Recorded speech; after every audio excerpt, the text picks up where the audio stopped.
muchas gracias por aguantar todavía aquí sentados y sentadas.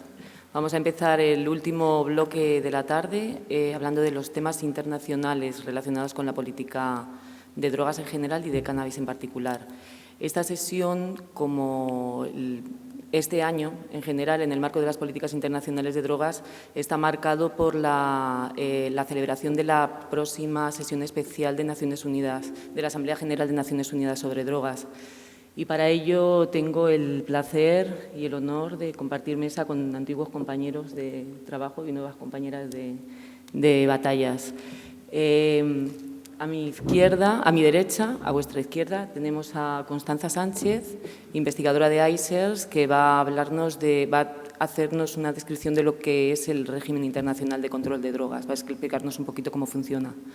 Después Tom Blickman, investigador del Transnational Institute, va a hablarnos de UNGAS, del cannabis en la UNGAS y las experiencias de las políticas locales y cómo podrían ayudar a un cambio en la política internacional. Y Coletta Youngers, al final de la mesa, asesora principal de WOLA, del Washington Office on Latin America, y asociada del Consorcio Internacional de Políticas de Drogas, el IDCP. Va a hacer un repaso a la situación en América Latina y Estados Unidos y también va a hablarnos un poquito de qué significa UNGAS este año. Y yo voy a hacer una pequeña, bueno, espero que sea pequeña, introducción a los orígenes de la prohibición del cannabis en el marco internacional. Para ello es preciso entender primero el proceso de colonización que tuvo lugar a finales del siglo XIX y principios del XX. Las potencias coloniales tradicionales ejercían el control de la incipiente sociedad de naciones y además tenían unos rentables monopolios de drogas, sobre todo Francia, Gran Bretaña, Portugal y los Países Bajos. Sin embargo, Italia, que acababa de ganar a Turquía los territorios de Tripolitania y Cirenaica, en el norte de África, lo que es la actual Libia, y una zona que se había convertido en centro de almacenaje para la exportación de cannabis hacia otros países en esa zona, intentó que se incluyera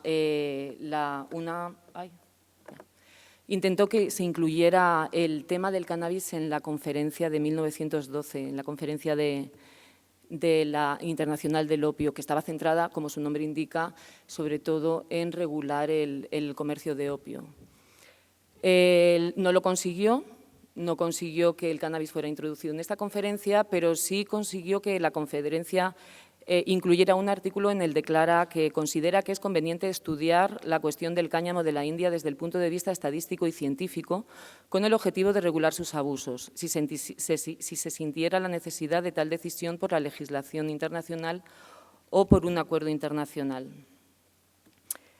Mientras tanto, después de La Haya, en Estados Unidos se empieza a prohibir el uso recreativo del cannabis. Nueva York lo hace en 1914, California en 1915, Texas en 1919 y Luisiana en 1924. Aquí hay dos personas que influyen mucho en la campaña prohibicionista que impulsó el gobierno federal. Esta campaña, que tenía un presupuesto en 1915 de $300.000, llegó a tener en 1932 un presupuesto de más de $1 millón de la época. William Hearst, la foto de la izquierda, tenía un complejo mediático en el que protagonizó durante 3 décadas una campaña concienzuda por la prohibición de todas las drogas en general, pero sobre todo del cannabis en particular, con unos matices fuertemente racistas. Otro actor clave es la persona de la derecha, Richmond Hobson, que era un veterano de la guerra de Cuba, que se convirtió en activista mediático y prohibicionista con un discurso pseudocientífico en el que acusaba del resto de continentes de los problemas de uso de drogas en su país. Por ejemplo, de una cita, Sudamérica envió cocaína, Europa contribuyó con drogas como la heroína y la morfina, Asia fue la fuente del opio crudo y fumado y África produjo hachís. De esta manera construía la imagen de que el problema del uso doméstico de drogas no era problema de Estados Unidos. Esa ha sido una línea argumentaria y una línea política a lo largo de la historia de Estados Unidos, controlar sobre todo a los países productores. Sigue la descolonización y se empieza a organizar la segunda conferencia del opio en 1920. En este momento también la Sociedad de Naciones crea el Comité Consultivo sobre el Tráfico de Opio y otras sustancias peligrosas, y a este comité el gobierno de Sudáfrica, aquí lo tenemos, envió una carta en la que proponía prohibir el cannabis en la próxima convención que se estaba gestando, que se estaba empezando a gestar. El comité lo que decidió fue, a sugerencia del gobierno británico, solicitar a los gobiernos informes sobre la producción, uso y tráfico de cannabis. Estas son fotos de la segunda conferencia. Sin embargo, antes de que llegaran esos informes, la delegación egipcia, sobre todo el Guindy, uno de sus representantes, con una excelente oratoria y un acuciante sentido de urgencia, consiguió que el subcomité preparatorio de la convención recomendara la prohibición total del cannabis, con argumentos como que era la principal causa de demencia en su país y que era un tema que interesaba a muchos países debido al riesgo de que el hachís reemplazara a las otras drogas, dada la regulación que estaba habiendo con las otras sustancias. Países como Países Bajos, Gran Bretaña y la India se opusieron a esta inclusión, pero no lo consiguieron. Sin embargo, consiguieron que se fuera incluido en la Convención de Ginebra con un régimen limitado, o sea, consiguieron por lo menos frenar la prohibición total. El régimen en el que entraba el cannabis en esta convención prohibía la exportación de cannabis a países que lo hubieran prohibido, exigía un certificado a aquellos países en los que sí estuviera permitido su uso, no imponía el control doméstico del comercio o uso de cannabis y tampoco pedía a los gobiernos cifras sobre la producción. En 1930, Anslinger, que ha sido el protagonista durante décadas de la inclusión y de la construcción del régimen estatal e internacional de drogas, entra en escena. En 1930 se crea la Oficina Federal de Narcóticos, con Anslinger a la cabeza, se mantendrá en el puesto hasta 1962.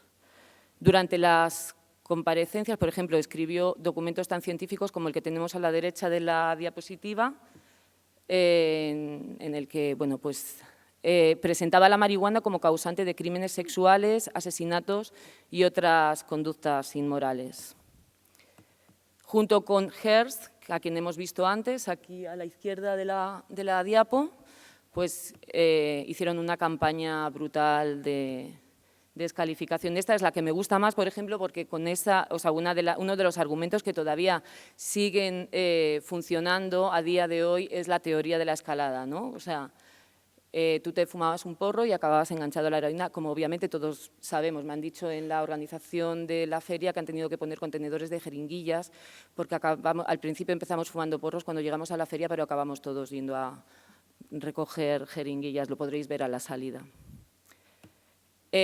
También, por ejemplo, afirmaba cosas como esta: hay 100.000 fumadores de marihuana en Estados Unidos y la mayoría son negros, latinos, filipinos y artistas. Su música satánica, jazz y swing es producto del uso de marihuana. Esta marihuana hace que las mujeres blancas busquen relaciones sexuales con negros, artistas y otros. La principal razón para prohibir la marihuana es su efecto en la degeneración de las razas. No hay que olvidar que las relaciones sexuales interraciales en Estados Unidos estuvieron prohibidas entre 1913 y 1948. O sea que no era baladí esta afirmación. Obviamente las mujeres no teníamos criterio y en cuanto nos fumábamos un porro acabábamos siendo víctimas de todos estos abusos y crímenes. Bueno, seguimos. Entonces, en 1933, Egipto, otra vez aquí les tenemos a la izquierda de la diapo, envió al Comité de la Salud una petición también para que se incluyera ya no solo el cannabis, sino 5 preparaciones de cannabis. El comité, después de 2 años, hizo una declaración en la que decía que las preparaciones hechas con tinturas y extractos de la cannabis, se denomina así en los documentos de Naciones Unidas, podrían llevar a abusos similares y producir similares efectos negativos que la variedad de cannabis bajo control de la Convención de 1925.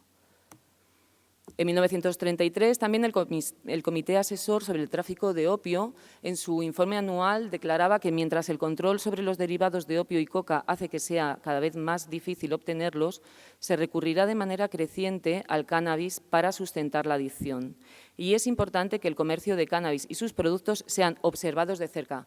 No sé si está quedando claro, pero ellos llevan desde 1912 diciendo que hay que estudiar la cosa, ¿no? Que hay que seguir observando. Un apunte. Entonces, en 1934, el secretariado del comité, a solicitud del mismo, de este comité, presentó la primera revisión sistemática sobre el tema. Esto ocurría 9 años después de que el cannabis se incluyera bajo el control de una convención internacional y 22 años después de que la Conferencia de La Haya decidiera estudiar la cuestión. Sin embargo, la discusión sobre el documento se pospuso a la espera de más información, o sea, decidieron seguir investigándolo. En la sesión siguiente se presentaron al comité un gran número de documentos adicionales, pero ninguno con la calidad del primero. Se quedaban en meras declaraciones sobre los efectos negativos del cannabis. Hubo delegados que se mostraron en contra de la prohibición, aludiendo a costumbres religiosas y sociales, como los delegados de la India, o aludiendo a que no había estudios minuciosos sobre el cannabis, como los delegados de Polonia y Suiza, de manera que se creó un subcomité para estudiar el problema en su conjunto. El subcomité, bueno, mientras tanto, se había aprobado en 1937 la Ley de Impuestos sobre la Marihuana, con argumentos como que la marihuana mantiene su vieja tradición mundial de asesinatos, asaltos, violaciones, desmoralización física y deterioro mental. Los registros de la oficina prueban que su uso está asociado con la demencia y el delito. Desde el punto de vista del trabajo policial, es una droga más peligrosa que la heroína o la cocaína. Este es Aslinger, de nuevo. Bueno, entonces, seguimos con la revisión, que duró del 35 al 39.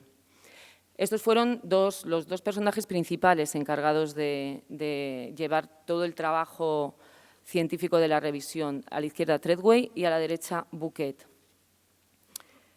Espera, que me he liado y estoy buscando. Ah, sí.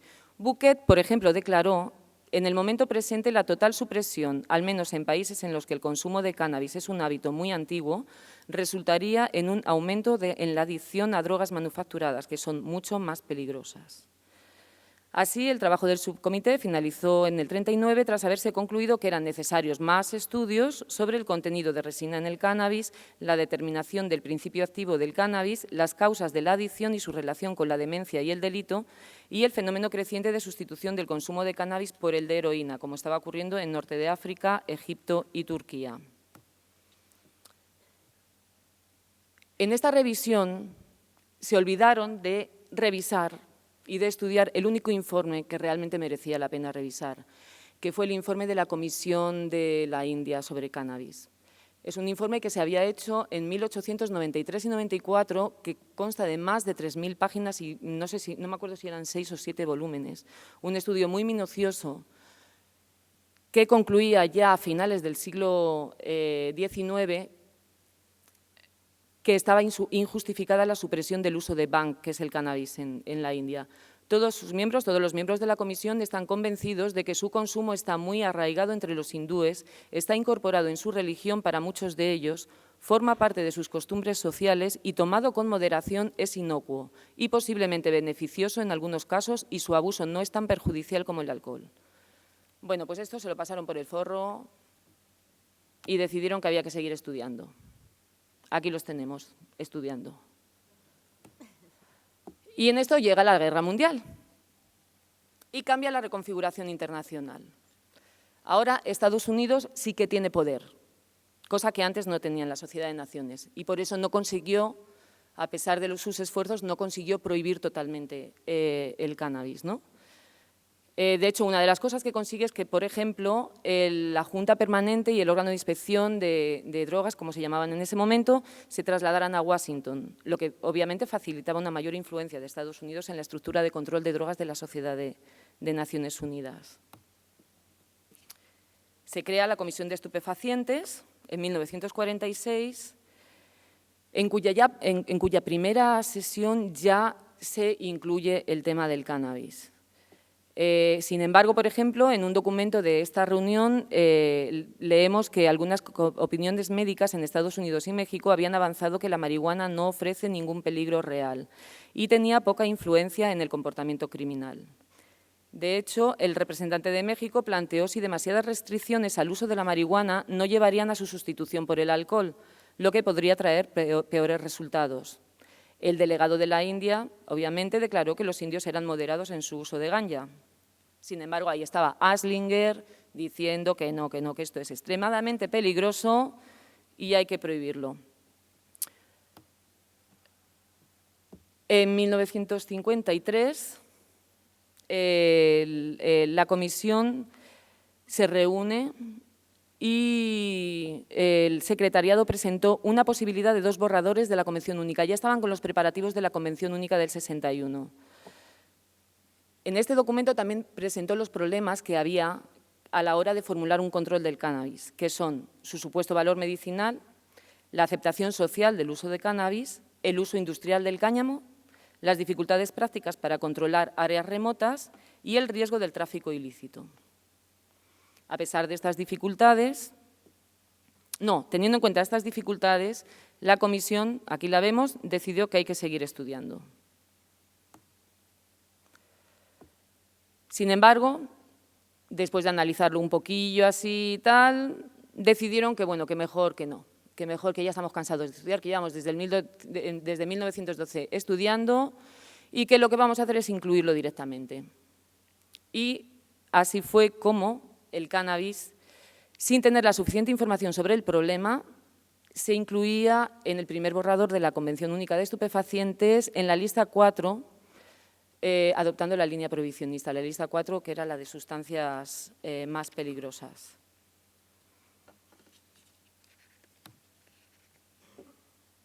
Me he pasado una diapo que no está aquí, así que… En esta decisión de no seguir estudiando, o sea, de no estudiar, se cargaron no solo el análisis del informe de las Indias que he mencionado antes, de finales del siglo XIX, sino otro informe de Estados Unidos que hizo La Guardia, en el que también se declaraba que el uso de cannabis no era peligroso y bueno, pues los argumentos que ya había dicho la Comisión de las Indias un siglo antes. Lo que pasa es que como estos informes no interesaban y como lo que interesaba era prohibir, no se pararon a estudiar. El informe famoso de la Organización Mundial de la Salud, tan anunciado desde 1912, llegó en 1971, cuando ya el cannabis estaba incluido en la lista de sustancias más peligrosas. Este informe decía que el alcohol está mucho más asociado a agresiones y violencia que el cannabis, que la mayoría de usuarios de cannabis nunca usan drogas opiáceas y que hay que seguir analizando, y aquí seguimos, analizando y estudiando. ¿Cuáles son las características del régimen integral de control de drogas que se crea en este momento? Constanza las ha definido muy bien en su tesis y yo voy a plagiarla directamente, aprovechando que está aquí.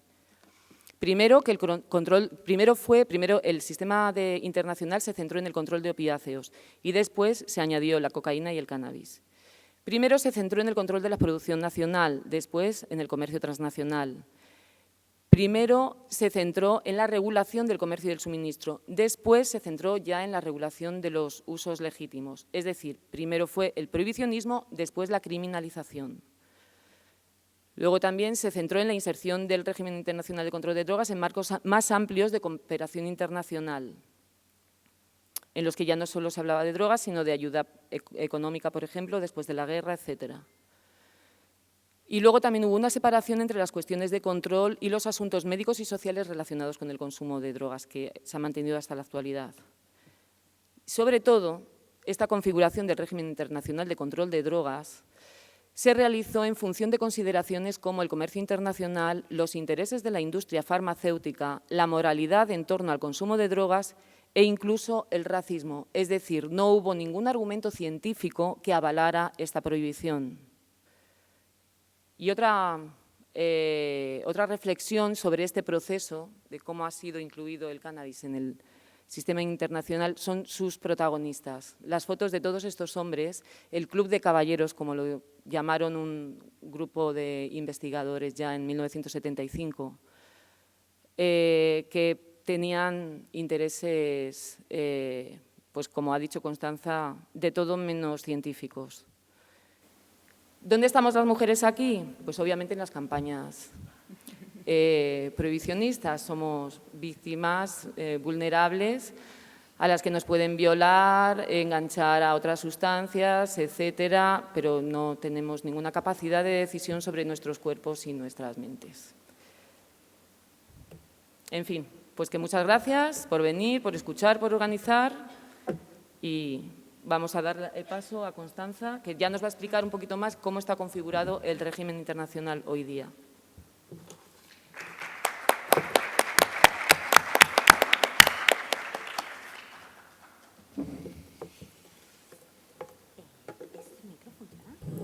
¿Funciona?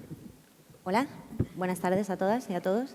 Muchas gracias por acompañarnos y también dar las gracias a los organizadores de las conferencias y a Virginia por invitarme a participar en esta mesa, que es un privilegio rodeada de estos supernombres.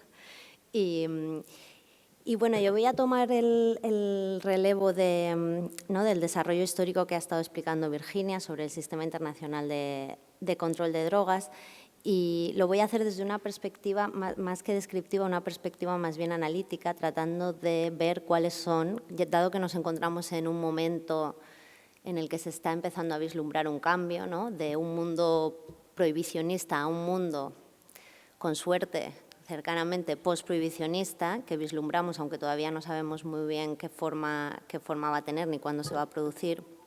Pues quiero plantear un análisis más bien que ayude a entender, poniendo el zoom muy arriba, qué es lo que está sucediendo en diferentes partes del mundo y cómo se puede integrar dentro de un análisis del cambio de este sistema.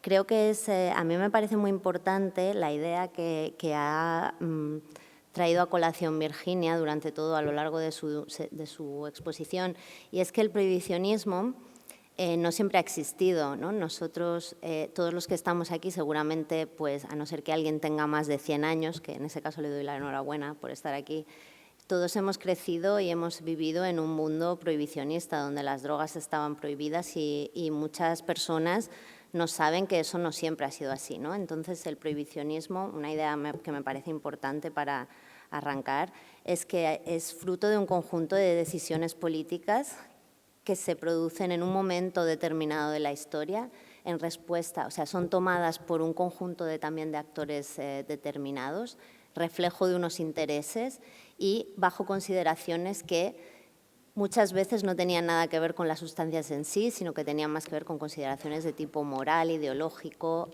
político, económico e incluso geoestratégico.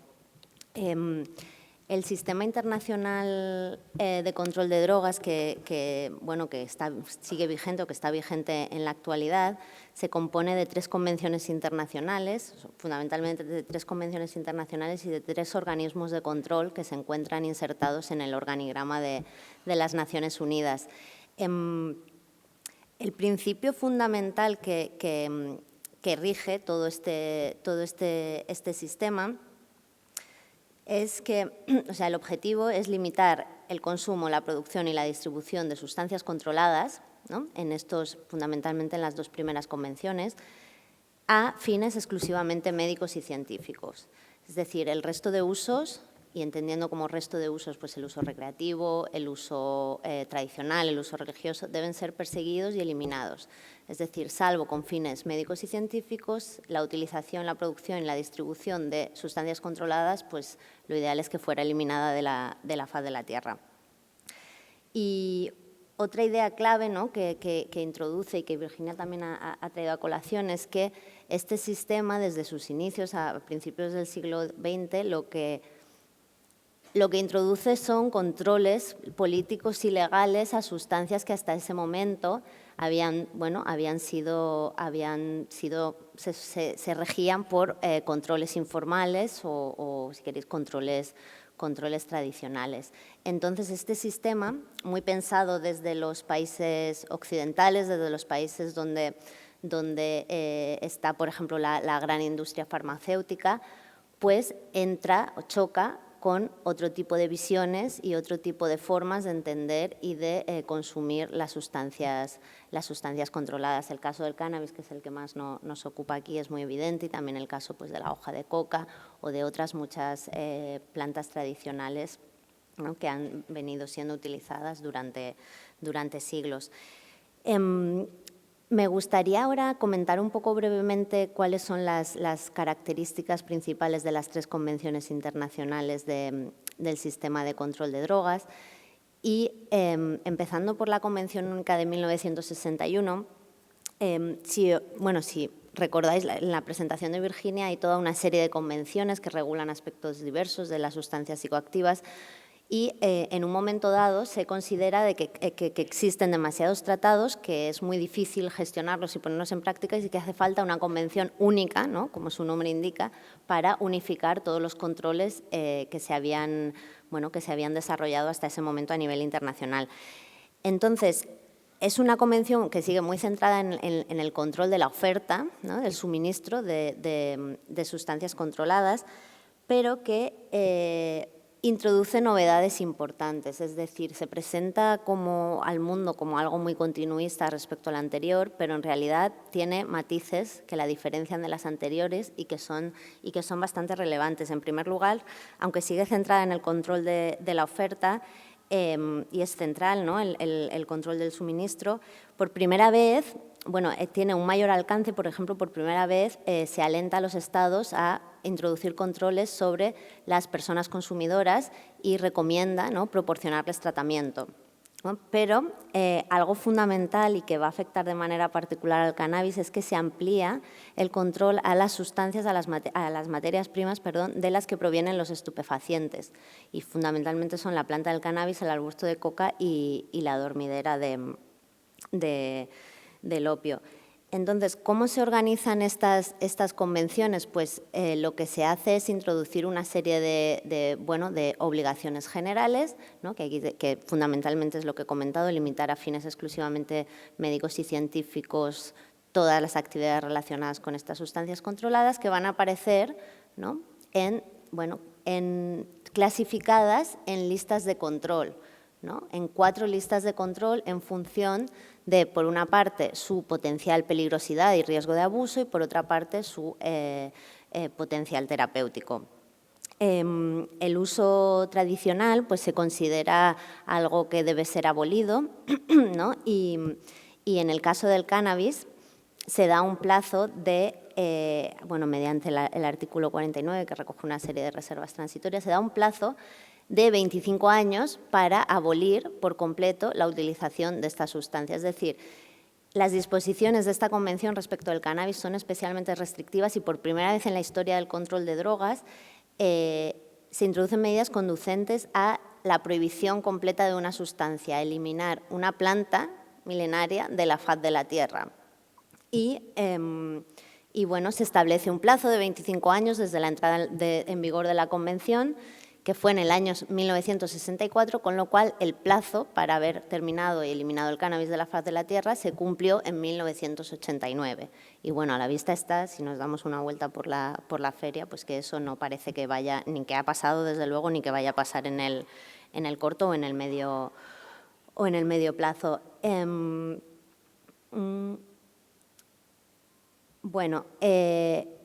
Después, la siguiente convención, que también en cierto modo es relevante en materia de cannabis, es una convención que no está centrada tanto en las sustancias procedentes de las plantas, sino en las sustancias de origen sintético.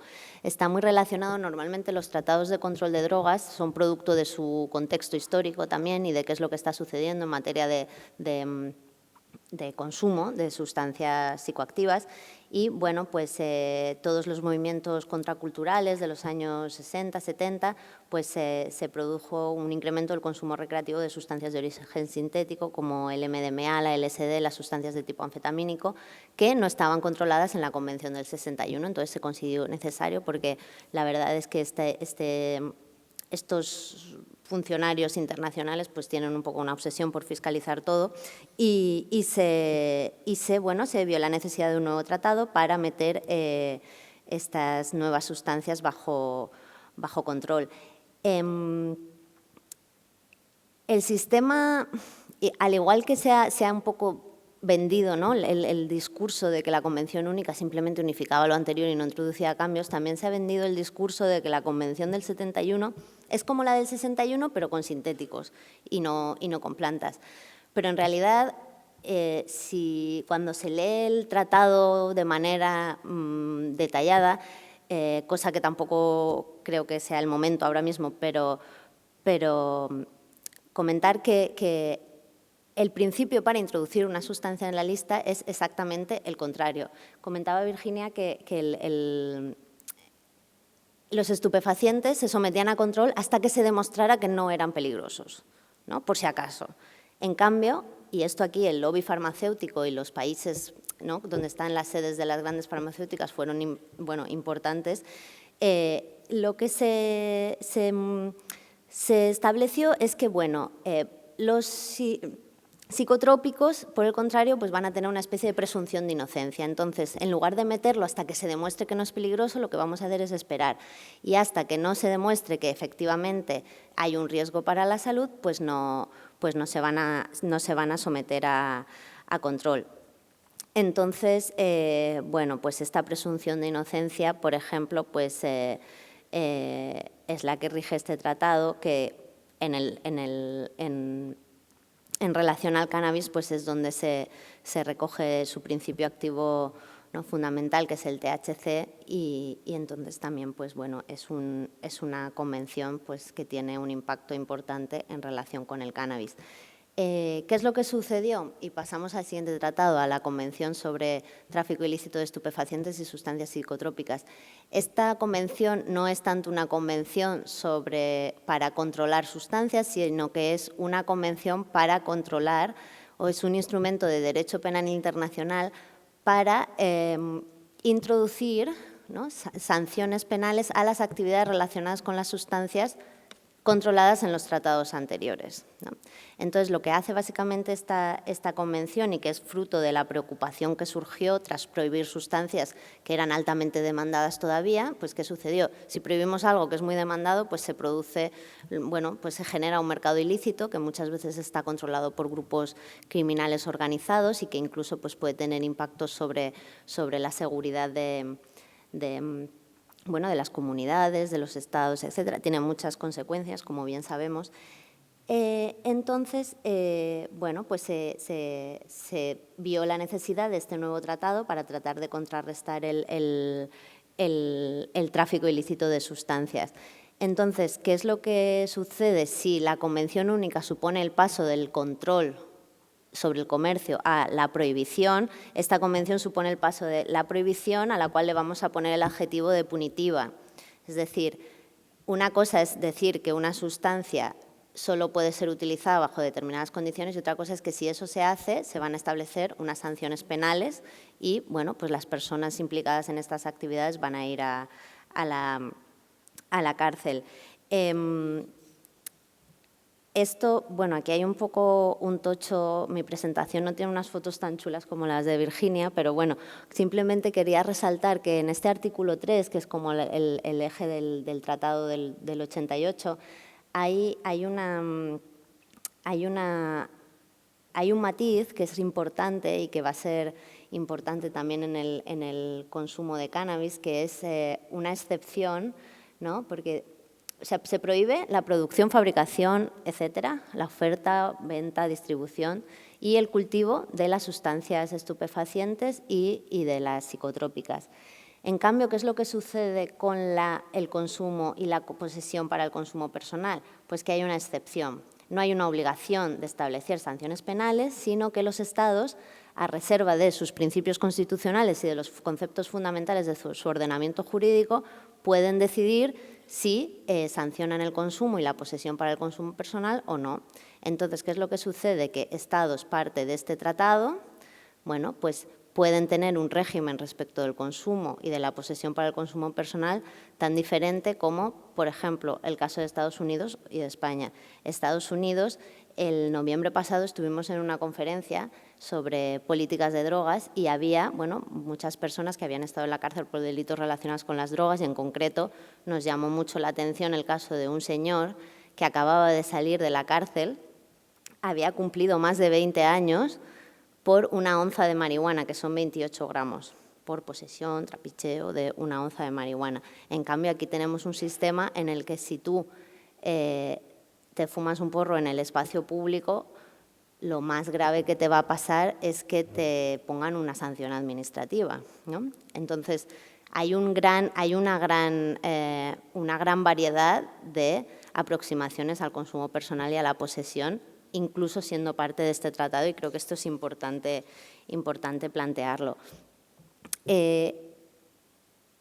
Pasando un poco, terminando la descripción, pasando más al análisis, he puesto aquí las cifras porque me parece importante destacar que es un sistema absolutamente universal. No es que sean 4 gatos los que son parte de estas convenciones, sino que pues el 99% de la población global se rige por este sistema de control de drogas.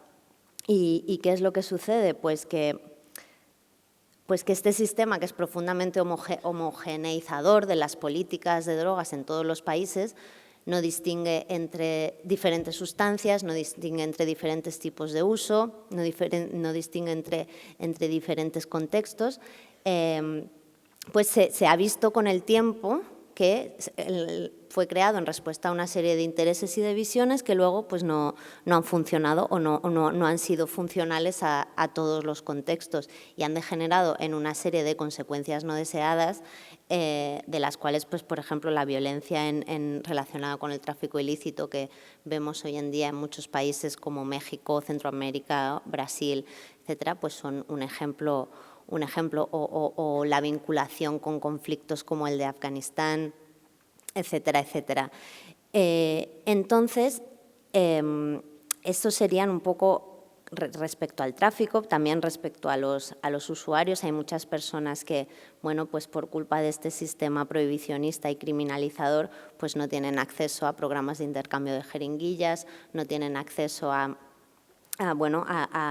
un tratamiento de sustitución de opiáceos, etcétera. Entonces, ¿qué es lo que ha sucedido? Pues que muchos estados han decidido desmarcarse, ¿no?, de alguna manera de este sistema e ir un poco por otros caminos, siempre y cuando fueran más funcionales o más aptos a su propio contexto y no tuvieran que pagar un precio demasiado alto en el sistema internacional, porque es un sistema donde las drogas no están solas, sino que interactúan con otra serie de temas de la agenda que a veces son más importantes que las drogas, ¿no?, para los estados, como pueden ser las cuestiones económicas, las cuestiones de migración, suministro energético, etcétera.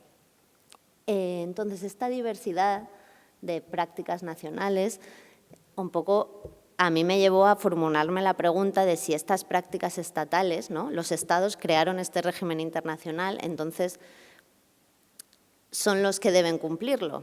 Entonces, la pregunta es si los estados, cada vez más estados, ¿no?, empiezan a cuestionar este sistema y empiezan a aplicar políticas que se desvían de su postulado fundamental, prohibicionista y punitivo en mayor o menor medida, pues eso puede contribuir a un cambio de sistema, ¿no? Entonces, tenemos un sistema internacional y, prácticas que suponen el cumplimiento, la desviación o la ruptura. La primera un poco duda o el matiz que surge de esta pregunta es que a veces, como este artículo, ¿no?, 3.2 que os contaba de la Convención del 88, el hecho de que existan estos márgenes, ¿no?, para la flexibilidad, pues hace que los estados o que el propio sistema pueda permanecer en funcionamiento sin que experimente cambios significativos, ¿no? Entonces, no siempre las políticas que se desmarcan son absolutamente, o contribuyen fundamentalmente al cambio, también pueden contribuir a la estabilidad. Entonces, ¿qué es lo que sucede? Tenemos un sistema ¿no?, en relación con las políticas estatales, en el que por una parte hay un espacio para la flexibilidad y por otra parte tenemos una gran resistencia al cambio. Los márgenes de flexibilidad, que esto ha sido destacado por muchos especialistas en el sistema internacional de control, y el TNI ha hecho un trabajo bastante exhaustivo sobre este tema.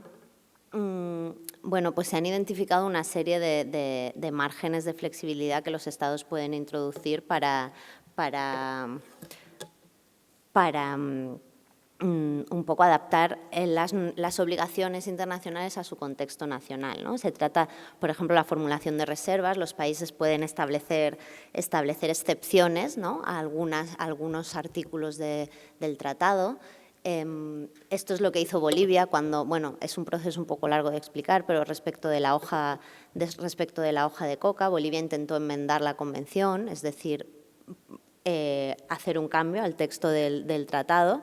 No tuvo los apoyos suficientes, entonces denunció la convención, se salió fuera y volvió a entrar con una reserva a las disposiciones de la hoja de coca. Esto es una práctica que se utiliza, una reserva cuando un Estado se adhiere a un tratado, es una práctica habitual en el derecho internacional y también se permite en el caso de las convenciones sobre drogas. Luego, las convenciones no son directamente aplicables, sino que cada Estado debe desarrollar una normativa interna. Esto también da un cierto margen de flexibilidad, además de las excepciones como las aplicadas al consumo personal y la posesión para consumo personal.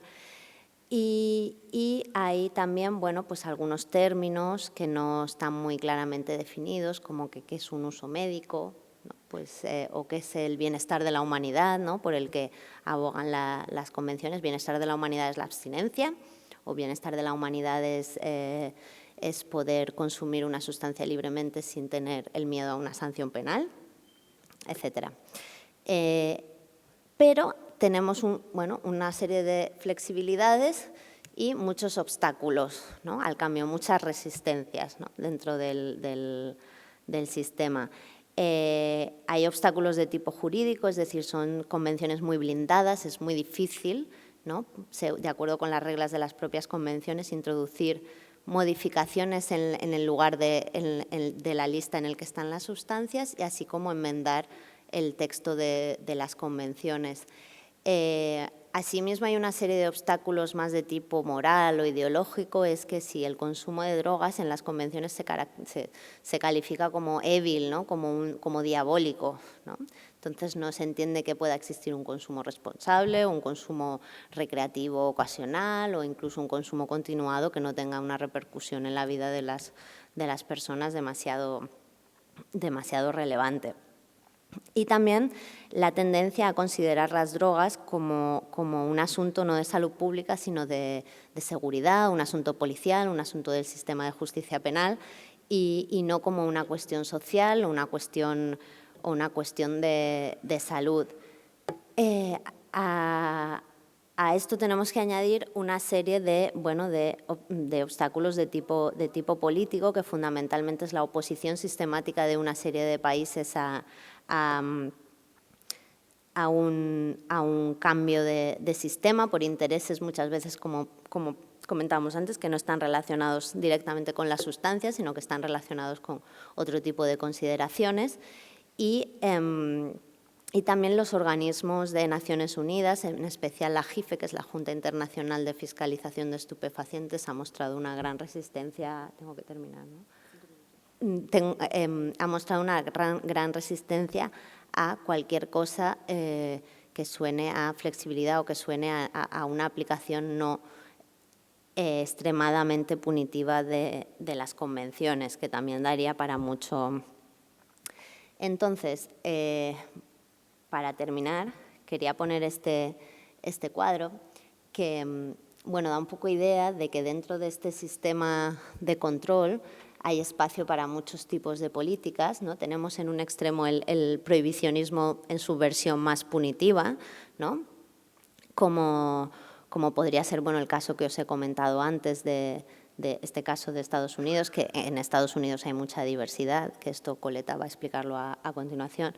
Y en el otro extremo tendríamos a los mercados regulados o el no prohibicionismo, ¿no?, es decir, permisibilidad o la autorización de un consumo más allá de fines médicos y científicos. La punición puede tener diferentes grados y, en este sentido, podemos encontrar pues, diferentes tipos de políticas en función del grado de adherencia a este prohibicionismo punitivo, ¿no? Desde las más punitivas hacia las completamente no prohibicionistas, como sería el caso de la regulación en Uruguay, que directamente no entraría en un marco, en un esquema prohibicionista, o el otro, digamos, la otra variable que yo un poco considero es el impacto de estas políticas sobre las perspectivas de estabilidad y cambio. Aquí, bueno, es un esquema que tiene mucho juego, ¿no? Según cómo lo combinemos, pero la idea que yo quería, no tengo mucho tiempo para comentarlo más, pero la idea que yo quería introducir es que ni las políticas superpunitivas contribuyen a la estabilidad del sistema, ni las políticas completamente alternativas van a contribuir al cambio. Porque, por ejemplo, si tenemos una política muy punitiva que no funciona, ¿no? Por ejemplo, el caso de Crimea me pareció muy significativo. Cuando Rusia se anexiona a Crimea en 2014, una de las medidas que tomaron o que tomaron más pronto se tomaron fue la de suprimir el tratamiento sustitutivo de opiáceos a las personas usuarias de heroína o de opiáceos.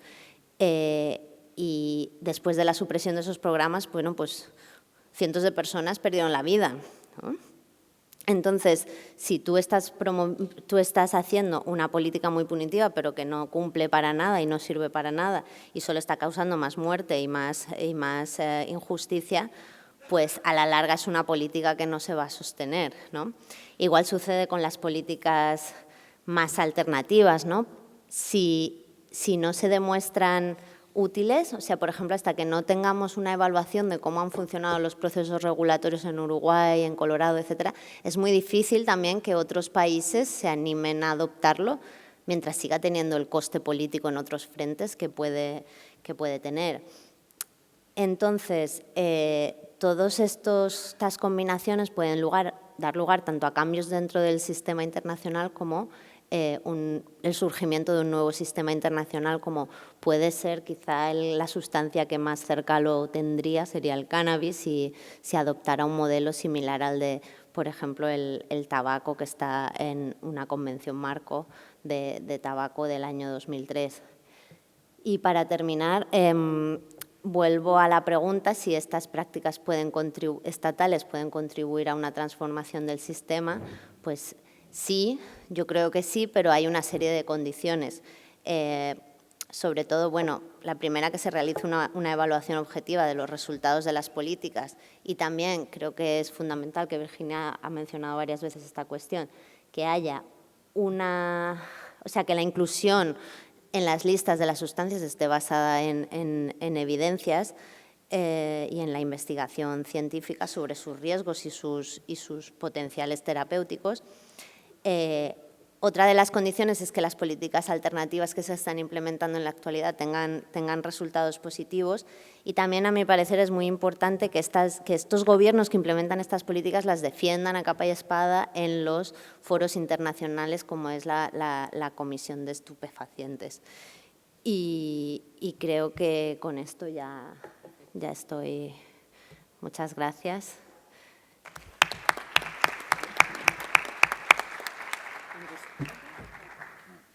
Justo a tiempo. Ahora Coleta nos va a hablar de América Latina, Estados Unidos y UNGAS 2016. ¿Está bien? Sí, ok. Buenas tardes. Quiero agradecer a los y las organizadores de este foro de incluirme en esta sesión. Para mí es un gran gusto de estar aquí con ustedes. Ya saben que soy de los Estados Unidos, o sea, hablo inglés mucho mejor que español. Pero como me invitaron a una conferencia en España, preparé mi presentación en español sin darme cuenta que iba a haber traducción. Entonces, pido muchas disculpas a los y las traductores, no sé dónde están, pero voy a hablar en español y ustedes van a tener que traducir mi mal español a una buena inglés. Y si no entienden algo, me avisan. Bueno, voy a hablar de 3 temas hoy. Primero, las tendencias con respecto al cannabis en las Américas. Segundo, los mercados regulados legales de cannabis en los Estados Unidos. Y voy a terminar con algunas reflexiones sobre la UNGAS. En las Américas, y especialmente en América Latina, hay un debate sobre política de drogas sin precedentes, un tema que fue tabú, donde los Estados Unidos prohibía debate por mucho tiempo, ya están debatiéndose a nivel nacional, en los foros regionales, y de hecho fueron 3 países de América Latina, Colombia, México y Guatemala, quienes pidieron la realización de la UNGAS. Y lo hicieron porque las políticas actuales no están funcionando. Después de décadas de políticas represivas dictadas por Washington, en América Latina hay más consumo problemático, hay más violencia, hay más corrupción.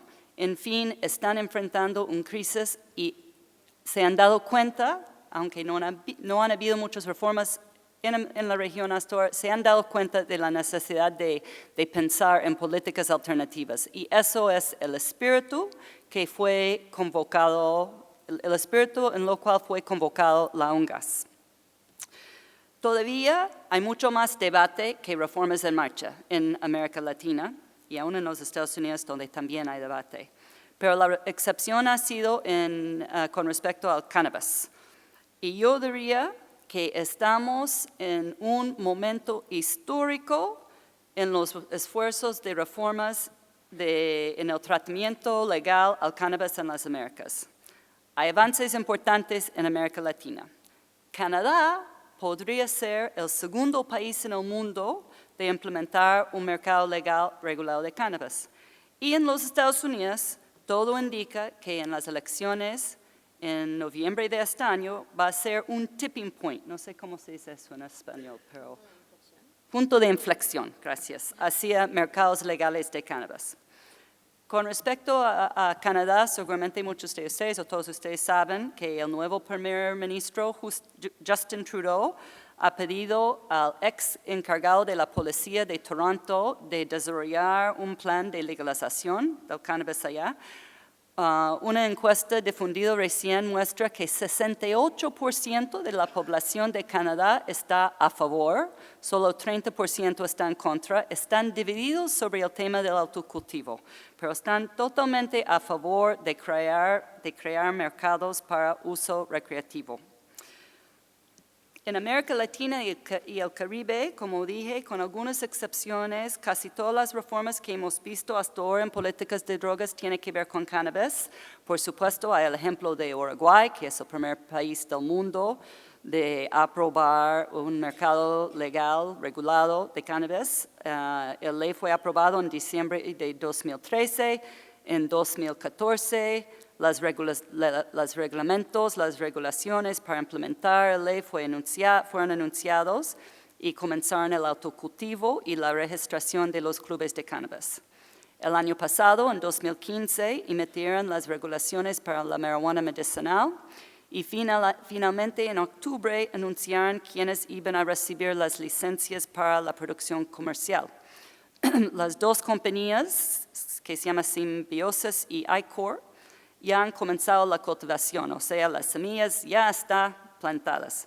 Y la venta en farmacias debería comenzar al fin del año y justo esta semana el gobierno de Uruguay un acuerdo con la Asociación de Farmacias, que fue el último reto para la implementación de los mercados en Uruguay. Uruguay ha sido criticado por ir muy lento, tiene otras limitaciones en su ley, pero han actuado con mucho cautelo, muy cauteloso, dado que es la primera experiencia en el mundo con este tipo de mercado. Y solo para mencionar algunos otros ejemplos en América Latina, en México hubo una decisión de la Corte Suprema que determina que personas tengan el derecho de sembrar, portar, distribuir y consumir cannabis para su uso personal. Esta decisión solo aplica a los quienes peticionaron a la Corte Suprema. Sin embargo, ha abierto un debate tremendo en México sobre este tema. Y otro país con un avance importante es Jamaica, que ha descriminalizado el porte para el uso personal y están creando un mercado para la marihuana medicinal. De hecho, es el tema de marihuana medicinal donde hemos visto más cambios, más avances, y ahora está permitido en alguna forma en Colombia, Chile y México. En fin, poco a poco, América Latina está siguiendo los pasos en los Estados Unidos. Y está en marcha en los Estados Unidos una clara tendencia hacia la flexibilización del tratamiento legal al cannabis. De los 50 estados que tenemos, 23 han aprobado leyes permitiendo el uso medicinal y 4 de ellos han aprobado mercados legales y regulados, como ustedes seguramente saben, Colorado, Washington, Oregon y Alaska y el Distrito de Columbia. De estos, todos permiten el autocultivo sino Washington. Además de estos estados y el Distrito de Columbia, 17 estados más han descriminalizado el porte para el consumo, o sea, el porte está sancionado como un delito administrativo y no un delito criminal. Y más importante aún, para las elecciones de noviembre de 2016, 5 estados tienen referéndums que propone crear mercados regulados de cannabis, que son California, Arizona, Maine, Massachusetts y Nevada. Es posible en 1 o 2 estados más, pero estos 5 son seguros. Y California es muy importante por 2 razones. Primero, porque es un estado muy grande. Es la economía, en términos de economías del mundo, es el número 8. Es una población muy grande. Y segundo, está muy cerca de México. Y vamos a ver qué es la reacción en México, cuando California toma este paso y todo indica que va a ser aprobado. En general, los analistas en los Estados Unidos piensan que los mercados legales van a ser aprobados en California y probablemente unos 3 estados más, o sea, 4 de los 5. Y hay otras iniciativas a nivel de legislaturas. En los Estados Unidos depende del estado, pero este tipo de reformas se puede avanzar por referéndum, por voto popular, o en la legislatura o congreso estatal. En el estado de Vermont, el gobernador ha apoyado un proyecto de ley para legalizar el cannabis que justo recién fue aprobado en el Senado de este estado y ahora está pendiente en la Cámara y todo indica que va a ser aprobado. Y de hecho, hay unos 18 estados que tengan leyes, proyectos de leyes pendientes sobre algún tipo de regulación. No van a ser aprobados por ahora en la mayoría. De hecho, en mi estado de Maryland hay un proyecto de ley que propone legalizar el porte para consumo de todas drogas, aunque dudo que va a ser aprobado también. Pero de todos estos estados que tienen estas leyes pendientes, lo más probable es que el estado de Rhode Island también va a aprobar esta iniciativa. O sea, al final de este año es posible que 10 de los 50 estados de los Estados Unidos y un buen porcentaje de la población con California van a tener mercados legales regulados de cannabis. Y finalmente, la opinión pública de los Estados Unidos está claramente a favor ahora de estas iniciativas. Hemos cambiado mucho en los últimos años. En California es un caso interesante. Allá 60% está apoyando el referéndum, según la última encuesta. Hay 27% en contra y 4% que están sin decidir. Y las tendencias son iguales en todas las edades. En general, en los Estados Unidos, las encuestas muestran que lo más joven más están a favor de mercados legales regulados. En California está la misma aprobación en todas las edades. Y a nivel nacional, las encuestas muestran que una clara mayoría de los estadounidenses ya están a favor de la legalización de cannabis. Varía, depende en la encuesta. Yo he visto algunas que están en 51 o 52%, otros llegan hasta 58%. Y es muy interesante que 86% está a favor de la marihuana medicinal. Esta batalla ya ha sido ganada en los Estados Unidos. Mucho, por supuesto, como Constanza ha señalado, depende en cómo van las experiencias ya en marcha en los Estados Unidos. Ya hemos tenido el primer aniversario en Colorado, que es el estado más avanzado en la implementación de estos mercados. Y hasta ahora básicamente parece que todo va bien. En este primer año bajó muchísimo las detenciones para el porte de cannabis.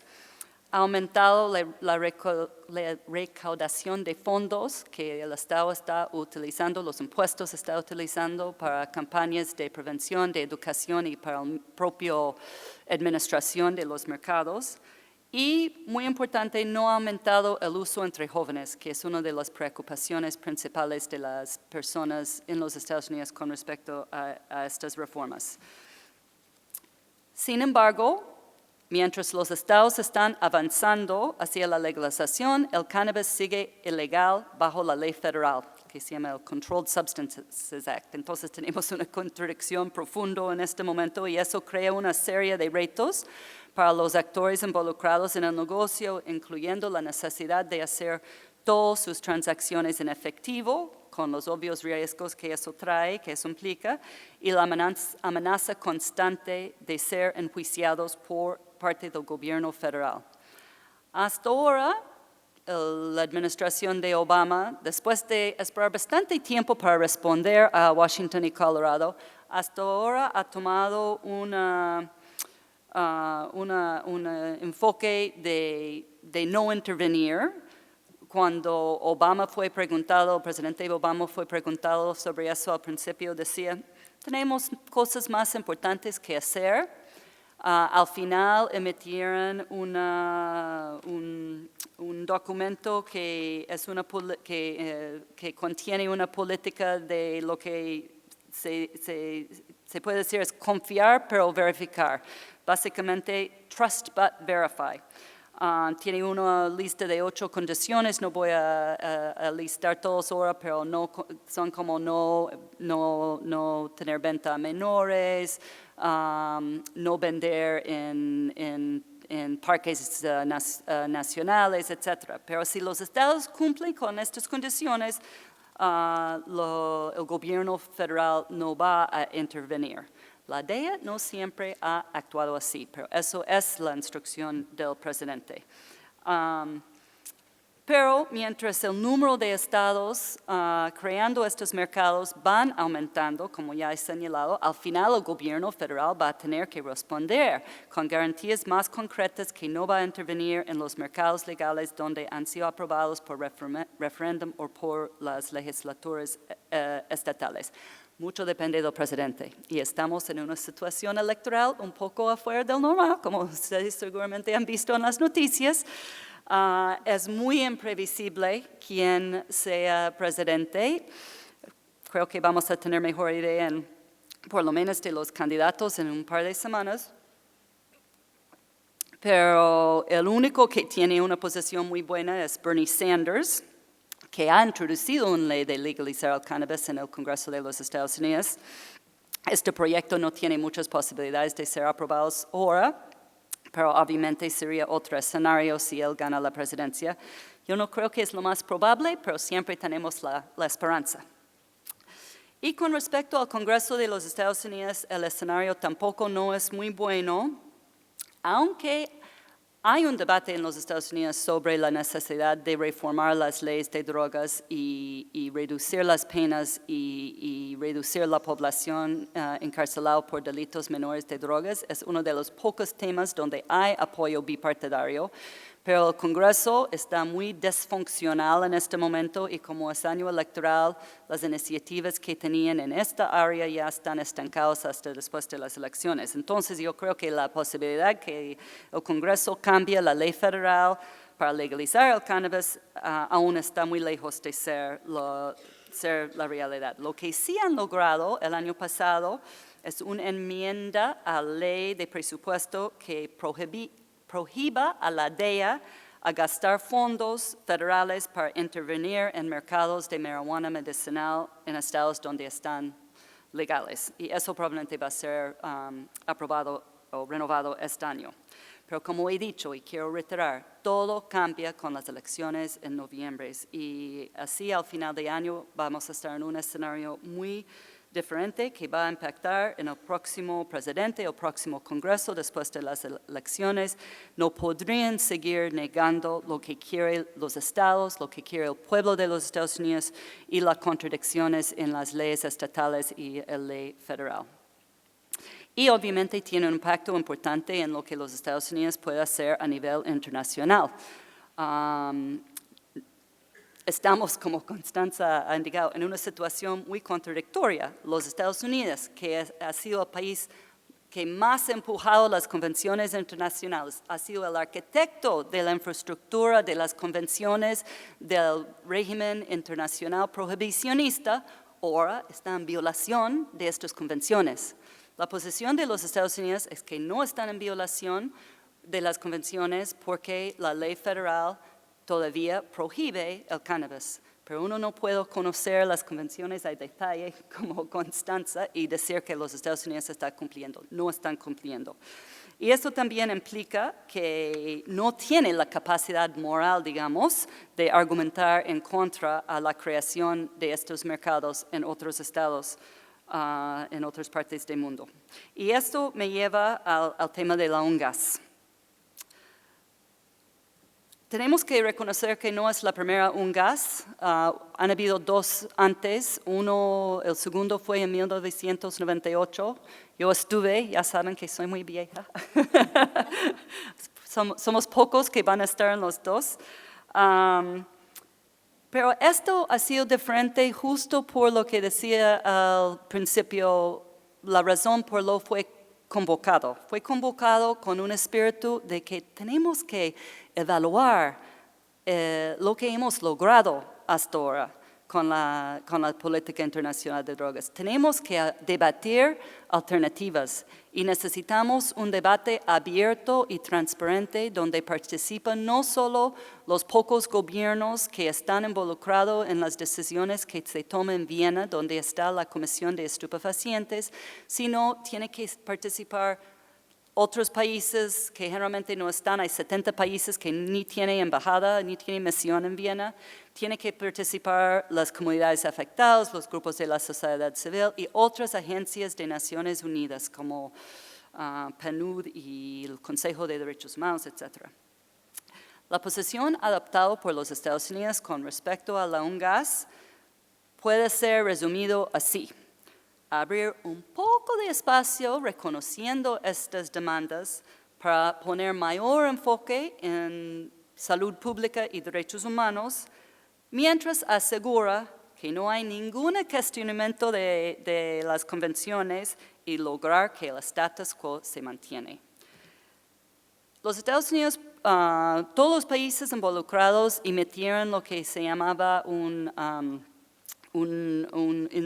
mejor dicho, es un insumo para la declaración que va a emitir en Nueva York, en la UNGAS, en abril.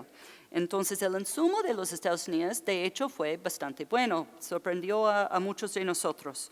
Hasta que hace un pedido para la descriminalización del consumo, que sigue muy ilegal en los Estados Unidos. Y hasta ahora en el debate, los Estados Unidos han tenido un perfil más bajo que antes, pero básicamente dejando a otros países como Rusia, China y Japón, los más duros, a oponerse a todo lo que suena de reformas. La semana pasada el embajador Brownfield, que es el diplomático de más alto peso, digamos, en el Departamento de Estado sobre este tema y quien va a Viena la semana entrante, dio un discurso que yo creo que representa bien la estrategia de los Estados Unidos. Él decía, hay los países prohibicionistas por aquí y la gente que quiere la legalización aquí, que es una tontería porque no hay ningún país en Naciones Unidas pidiendo la legalización así nomás. Somos nosotros, no los países. Y en el centro hay un camino más moderado, que es el camino de los Estados Unidos. O sea, los Estados Unidos, que ha sido uno de los más prohibicionistas, está intentando presentarse como uno de los más moderados. Entonces, al final, los Estados Unidos está diciendo que la declaración actual representa el borrador de la declaración actual representa un avance en términos de salud pública y derechos humanos. Y están pidiendo que cierre la discusión, que el borrador que tienen desde la semana pasada, desde el 25 de febrero, que se cierra y que lo lleva a Nueva York en unas semanas. El problema es que el borrador es horrible. Ha sido negociado atrás de puertas cerradas, no ha sido un debate transparente y abierto. El tono del documento es business as usual, todo sigue bien, ¿no? Y básicamente, desde mi perspectiva, es un documento que representa un retroceso en lo que ha sido emitido de Naciones Unidas antes y también en este sentido es irrelevante. Yo creo que sería un gran error aprobar este documento como está y niegue el espíritu de convocar la UNGAS. Yo quiero terminar para dejar a Tam hacer su presentación. Entonces, termino hablando de qué podemos esperar de la UNGAS. A pesar de lo que he dicho sobre la declaración oficial que va a salir, yo sí creo que ya hemos logrado mucho. Ha habido un debate muy importante en América Latina y en otras partes del mundo. Estamos discutiendo temas que no hemos discutido antes. El tema de cannabis, que fue tabú por muchos años, ahora en América Latina por lo menos, y en las Américas están debatiendo, discutiendo, hablando y implementando reformas. Y la UNGAS ha sido una manera de, no tanto en los Estados Unidos, pero en otras partes del mundo, la UNGAS ha sido una manera de llevar a cabo estas discusiones y este debate. El involucramiento de la sociedad civil ha sido muy importante, sin precedentes en debates sobre drogas en Naciones Unidas, y también el involucramiento de otras agencias, como señalé antes, como PNUD, Consejo de Derechos Humanos, que nunca ha tenido un papel en las políticas de drogas de Naciones Unidas, aunque obviamente debería tenerlo. Entonces, en este sentido, ha sido importante. En términos de la declaración, no va a ser nada que va a ser peor de lo que esperábamos y no tuvimos expectaciones muy grandes. Entonces, dentro de la UNGAS, creo que todos van a ser muy aburridos, pero afuera de la UNGAS va a ser muy interesante, porque un montón de nosotros vamos a Nueva York en abril y no creo que se dieran cuenta de eso, pero cuando anunciaron la fecha es el 19, 20 y 21 de abril. En los Estados Unidos, el 20 de abril es el Día Nacional de Fumar Marihuana. Entonces, todos los jóvenes salen a fumar marihuana en los parques el 20 de abril. Entonces, mientras están adentro de Naciones Unidas, afuera va a haber un montón de gente fumando marihuana. Bueno, entonces, Tom va a hablar del debate que han habido sobre cannabis y una propuesta importante que podría ser aprobado sobre un comité de evaluar las inconsistencias y tensiones en las convenciones. Pero quiero terminar diciendo que tenemos que recordar que la UNGAS solo es un paso en una lucha mucho más larga para implementar políticas de drogas basadas en la evidencia y los derechos de los consumidores. Y por eso me llama mucho la atención de la iniciativa aquí del encuentro de las mujeres canábicas, la red de mujeres en contra de la prohibición. Hace un mes más o menos el Transnational Institute organizó un foro de cultivadores de plantas prohibidas. Estas son las iniciativas que para mí son lo que al final van a sembrar las semillas para los cambios. Yo creo que al final los cambios no van a venir de Naciones Unidas. Las reformas en las políticas de drogas van a venir de abajo y del pueblo. Bueno, ya termino. Gracias.